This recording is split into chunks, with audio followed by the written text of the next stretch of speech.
Good morning. A couple of things I want to kind of say before I get going here. First off, the bread this morning was excellent. I don't know who's making that, but I wanted more. I was hoping Dixon would bring it back with the fruit of the vine round, but it was good. Um, just shows it doesn't have to be tasteless in order to do that. I think some of the bread that I've had in the past, if that would have been served at the Passover, uh, that cook would have been thrown out. But it was very good today. Also, I wanted to mention, and I don't know if y'all know or if you've heard, who knows who Bill Nye the Science Guy is? Yeah, everybody knows who that is. We used to watch him as a kid. They would show him at school and his little science projects and different things that he would do. And when he stuck strictly to basic science concepts, he was pretty smart. But once he tries to debate a creationist, he looked, in my opinion, he didn't look so smart. You can find a debate between him that just happened recently between Bill Nye and a Dr. Ham who runs and I don't know if he runs it, but he's part and parcel of a creation museum in Kentucky. And so this debate just occurred between these two guys, and I think Bill Nye is one of the stronger voices in the evolution um, camp these days. And it's to be more clear, it's an anti-God evolution. It's an atheistic evolution. And there is a difference between a theistic and an atheistic evolution. Um, so check that out. It's on YouTube. You don't have to pay for it. The full thing. I listened to the full and watched the full thing the other night. The entire thing. I don't know how long it is between Bill Nye the Science Guy and Dr. Ham. I can't remember his first name. Do you know his first? It's Ken Ham. Yeah, they did. They did broadcast it live, and I'd forgotten that they had done that, and then I went back to YouTube, and they've got the whole thing on there. So, um, I thought he did a marvelous job. He is a 6 literal days, but you are too. Yeah, I watched part of the debate. My internet connection dropped out. Okay. But I watched part of it, and he's a six literal days of pretty much everything. Right. The way I understand it. Yeah. And that was one of Bill Nye's argument points was Yeah. things like stars. Yeah. And so that's one thing that Ken did talk about as far as Right. explaining that to Bill. Right. Yeah. That was one of the points.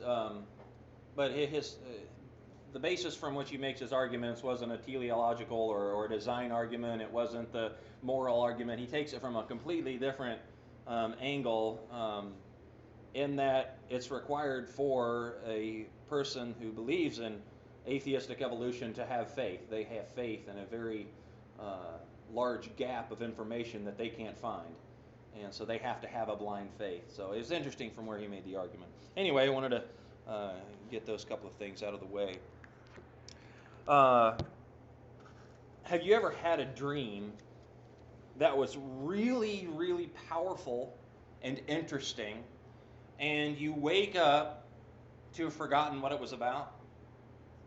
It affected you so deeply that you really want to piece together all the details that was there, and you just can't grab the main plot of the dream. Or have you woke up and you want to go back to sleep because the dream was so good? You've done that before? You get this flash after you wake up of how meaningful the dream was before you can really get what it was all about. You forget it. Now, a couple of years ago, decided to listen more closely to my dreams. Because while I know that God does not speak audibly to me today, although I wish He did sometimes, I do believe He still speaks to us, or can speak to us, I'll rephrase it that way, in those ways. He did to men in the Bible, men who we would not consider inspired men, such as Joseph, father of the Christ. And men like that who we wouldn't consider inspired or miraculously endowed, but God spoke to them when they needed to hear something. And so I decided years ago to listen more closely to my dreams.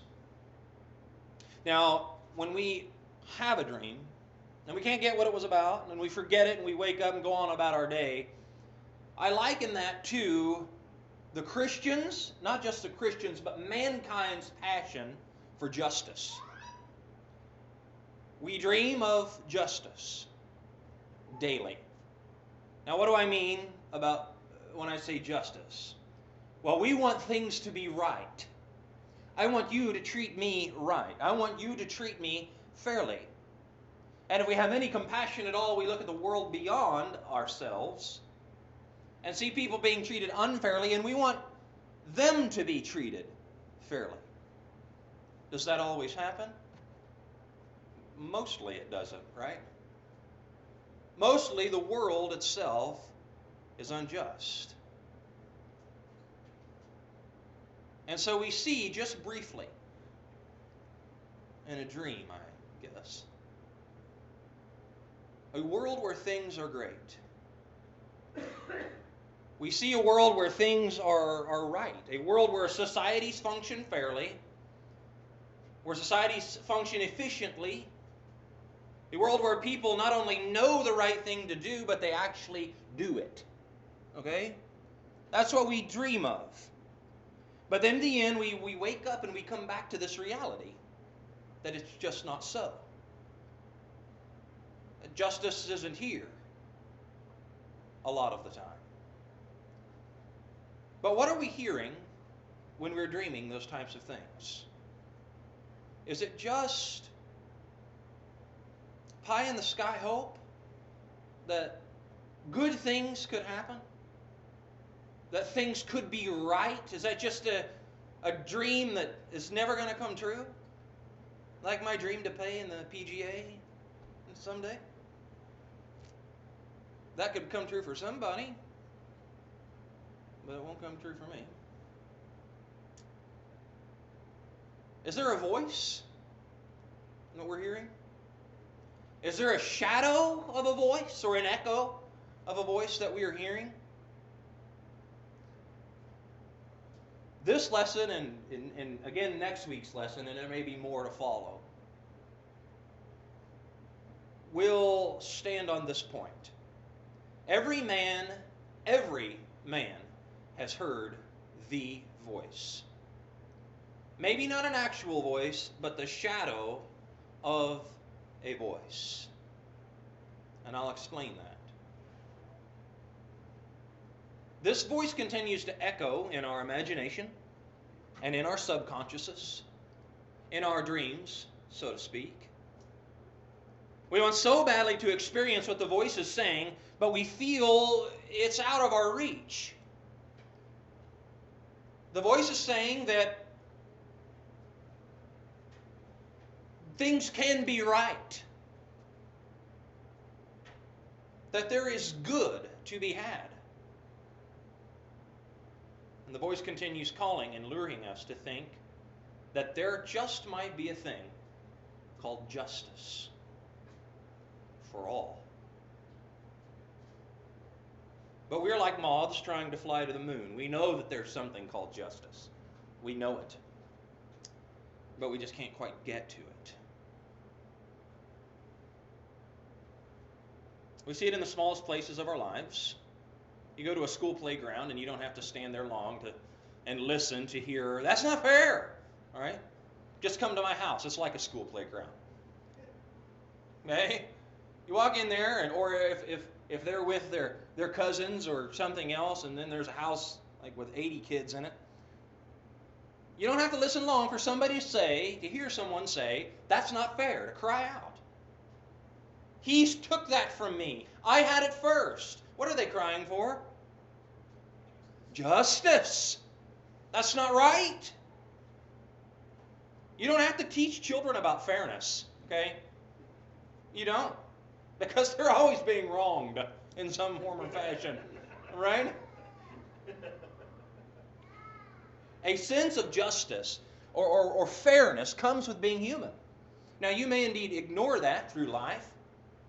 The effects of sin, you really haven't gotten to that point yet, but the effects of sin may have suppressed that desire within you.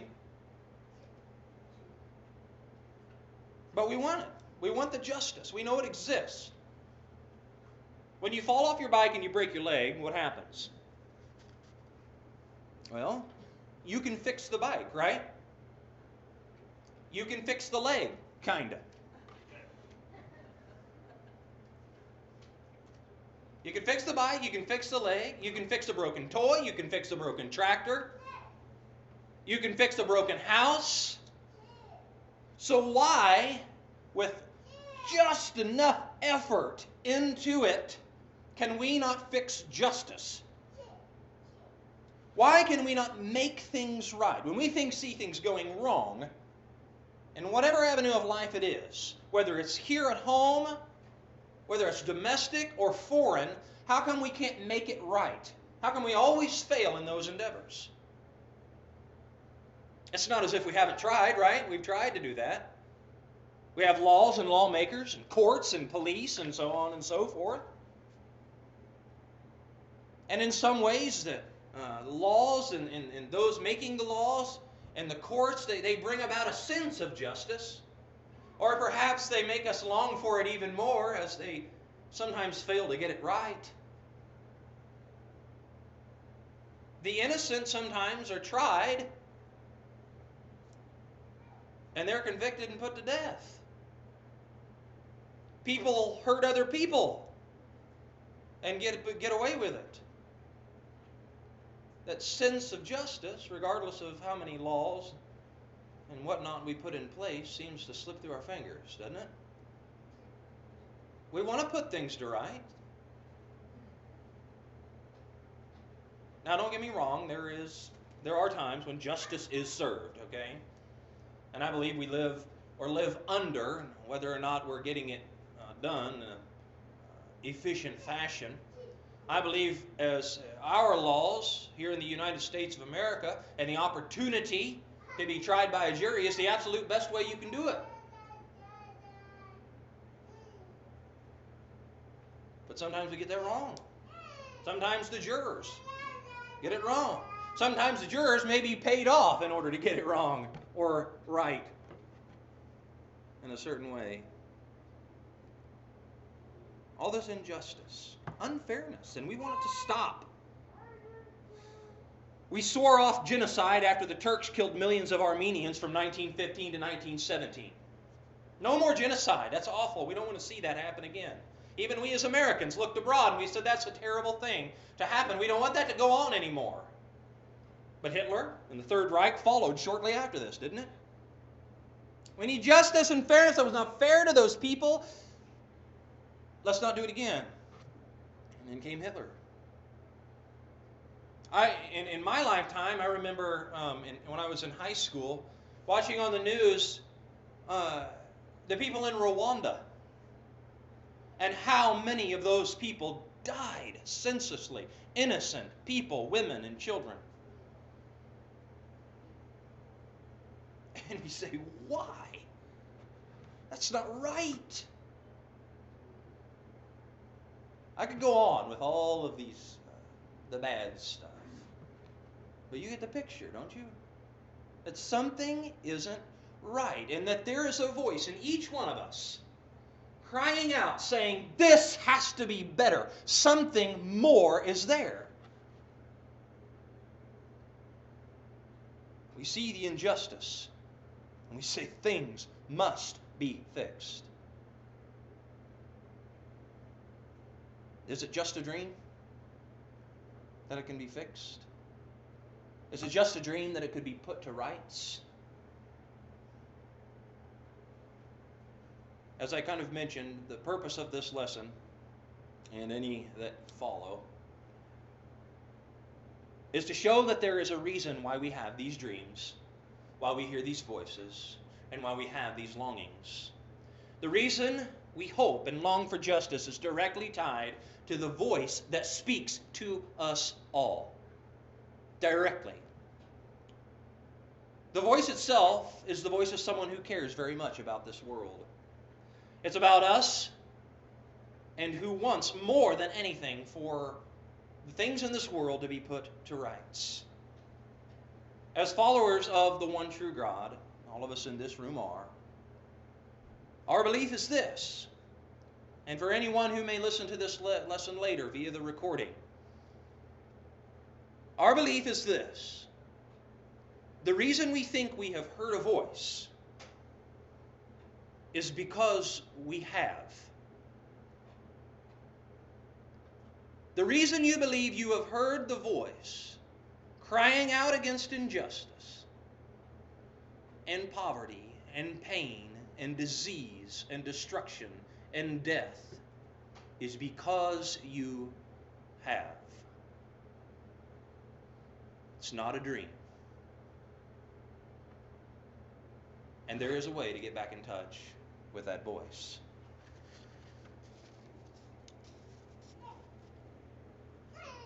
When the early Christians told the story of Jesus of Nazareth, they never said that he laughed. It's interesting. You don't find that emotion of laughter in the Gospels, really either. But to be fair, many of the things that Jesus said were in themselves humorous. I think about him saying you're trying to take the speck out of your friend's eye when you've got a huge plank in yours. If I would have been standing there, I might have laughed a little had I heard him say that. It's interesting to me that his nicknames for some of his followers. Peter he called Rocky, or the Rock, because of his interesting characteristics. He called a couple other brothers the Boys of Thunder, or the Thunder Boys, right? There's a little humor in that. Maybe it wasn't funny to them, but Jesus might have chuckled.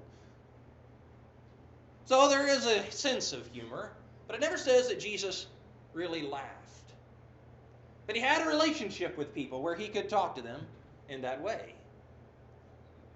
But you also have to recognize that, and it's not as difficult really, the feeling of despair that seemed to be present whenever Jesus was around, and that's really the only thought that comes to our minds.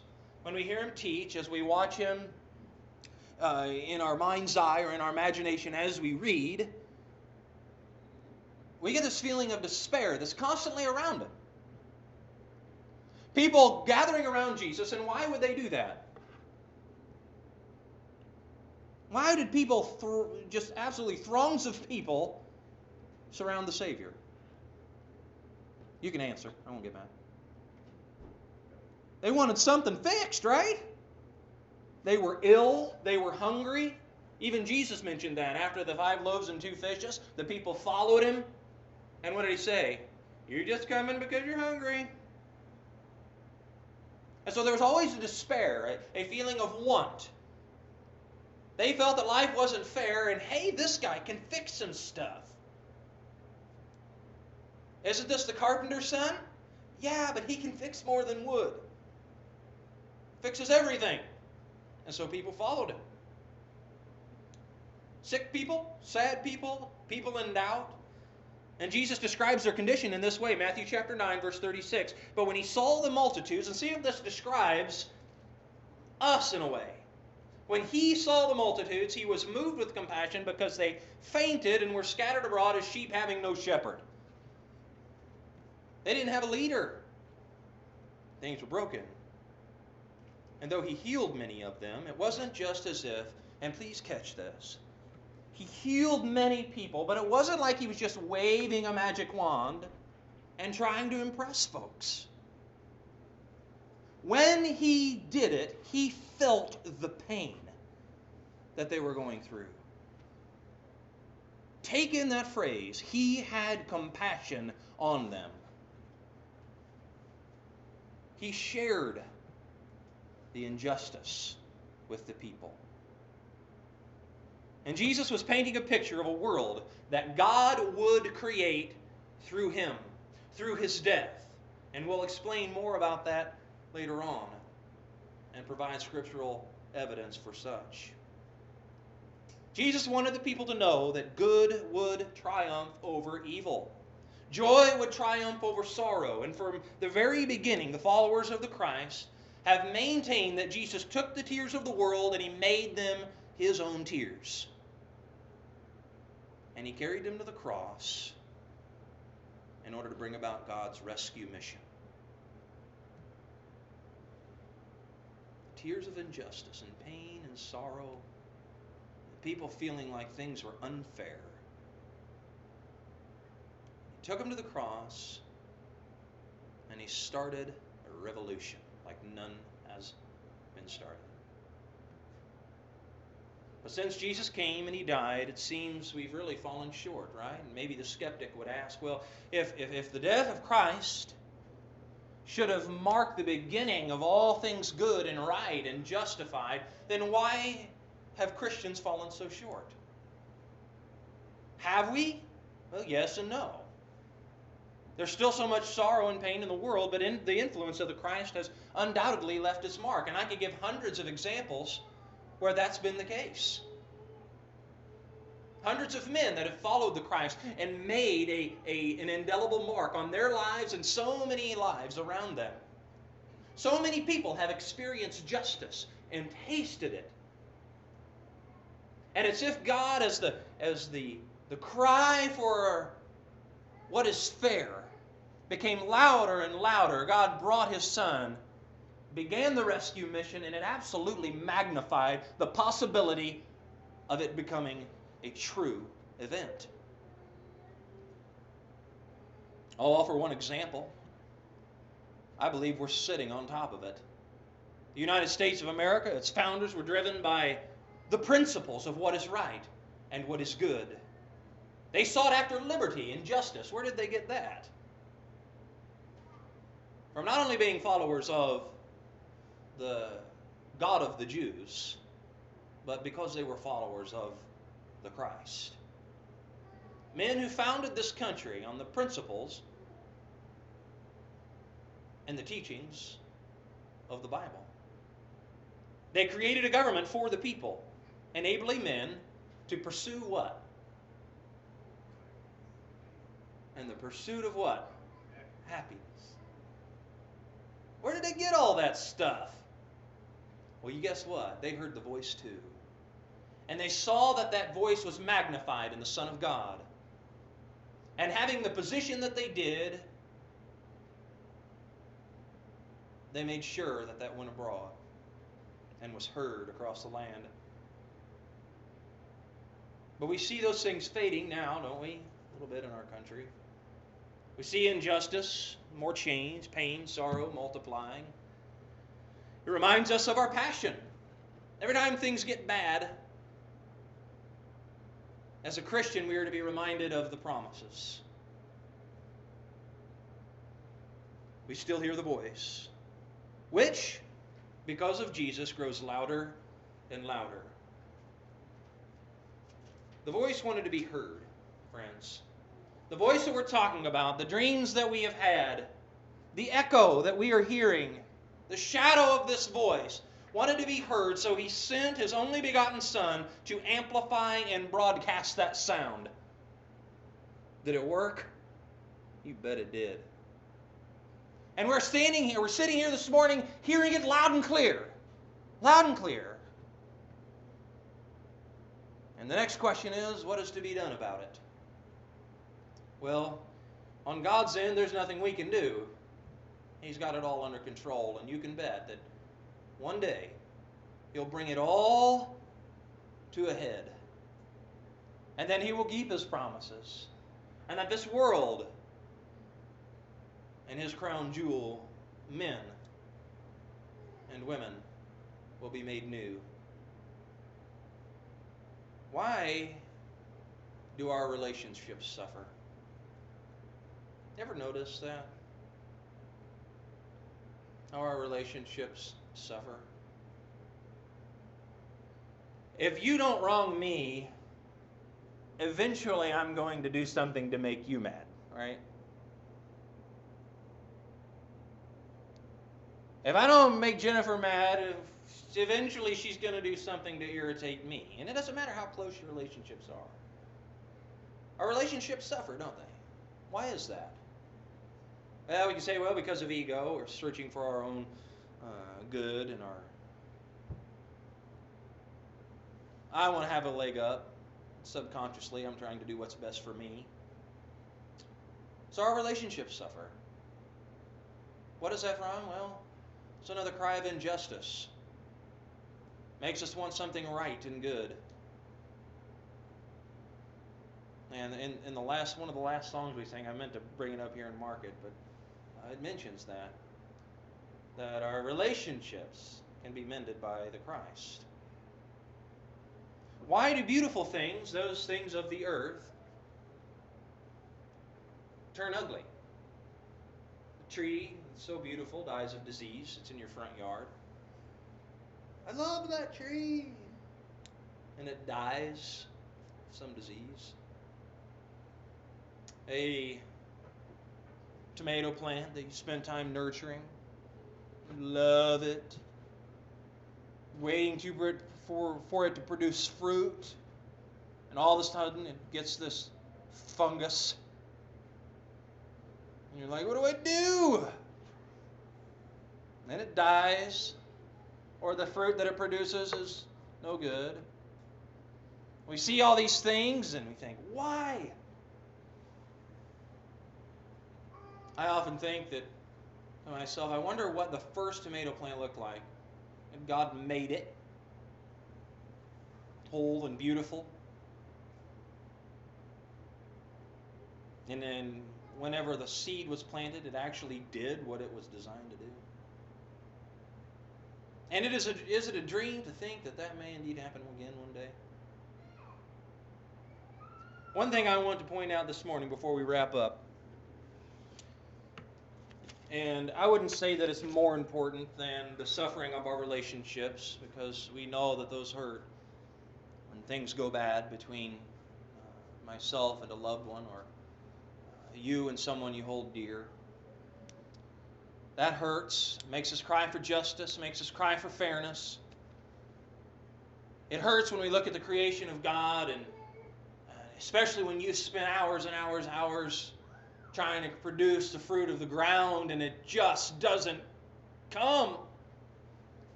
It hurts to say that it doesn't. You'd be lying. One thing that we long for as human beings that has been really kept from us, and we've kept ourselves from it, is spirituality. Why do we feel so distant? Why don't we have the connection with the Creator that the people in previous times definitely would have had? I have an illustration I want to read to you this morning, and it's not very long.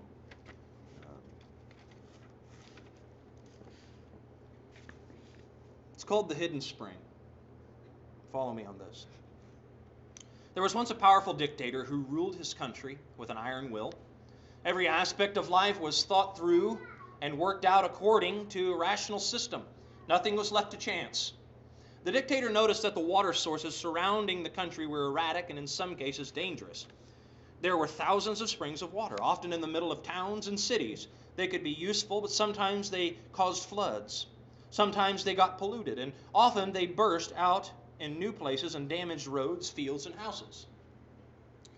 The dictator decided on a sensible, rational policy. The whole country, or at least every part where there was any suggestion of water, would be paved over with concrete so thick that no spring of water could ever penetrate it.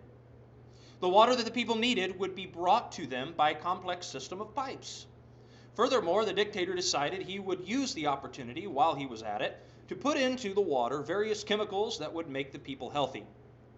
With the dictator controlling the supply, everyone would have what he decided they needed, and there wouldn't be any more nuisance from unregulated springs. For many years, the plan worked just fine. People got used to their water coming from the new system. It sometimes tasted a bit strange, and from time to time they would look back and wistfully to the bubbling streams and fresh springs they used to enjoy. Some of the problems that the people had formerly blamed on unregulated water hadn't gone away. It turned out that the air was just as polluted as the water had sometimes been. But the dictator couldn't or didn't do much about that. But mostly the new system seemed efficient. People praised the dictator for his forward-looking wisdom. A generation passed, all seemed to be well. Then, without warning, the springs that had gone on bubbling and sparkling beneath the solid concrete could no longer be contained. In a sudden explosion, a cross between a volcano and an earthquake, they burst through the concrete that the people had come to take for granted. Muddy, dirty water shot into the air and rushed through the streets and into houses, shops, and factories. Roads were torn up. Whole cities were in chaos. Some people were delighted. At last they could get water again without depending on the system. But the people who ran the official water pipes were at a loss. Suddenly everyone had more than enough water, but it wasn't pure and it couldn't be controlled. Now, you could say that actually happened, and I guess that in some ways it seems like it could. But I don't tell you that story as a ruse to dog on the government. I tell you that story to describe the spiritual condition of people in the world. At one time, people had a connection with God, and such a connection that they went in search of His truths, of His love, of His mercy. They asked questions like, who is God? And what does He want with me? But as time went on, a group of people decided to pave over the bubbling spirituality that is found in every single man. And you can find that pavement in every single denomination and in every single worldview. It's not just in the churches of Christ or the Baptist churches or whatever it is. You can find that pavement in every single facet of religion. Springs of spirituality were paved over, and then we started having things piped to us. So that when we would ask questions like, who is God and what does He want with me? Somebody would feed you the answer through a system of pipes. This seems good. I'll take it. Until you come up with the people who are so used to getting their information from somewhere else that they stop relying on the connection to get their answers. Stop relying on the spring that was put there from the beginning, natural and pure. And sometimes that spring would boil up and boil over. Don't allow anybody to fix that for you. We need to get back in touch with the spring of spirituality to find our answers between ourselves and our God. Don't allow people to tell you what you are to believe. Don't be satisfied with the answer from some man. Search deep within in yourselves, because God has put that within us. Again, we will continue this in the coming weeks. We will find consummation in the Son of God, friends, and I mentioned that briefly. As He had not only had compassion on just the people that He saw when He became human, but He has found compassion and had compassion on us all.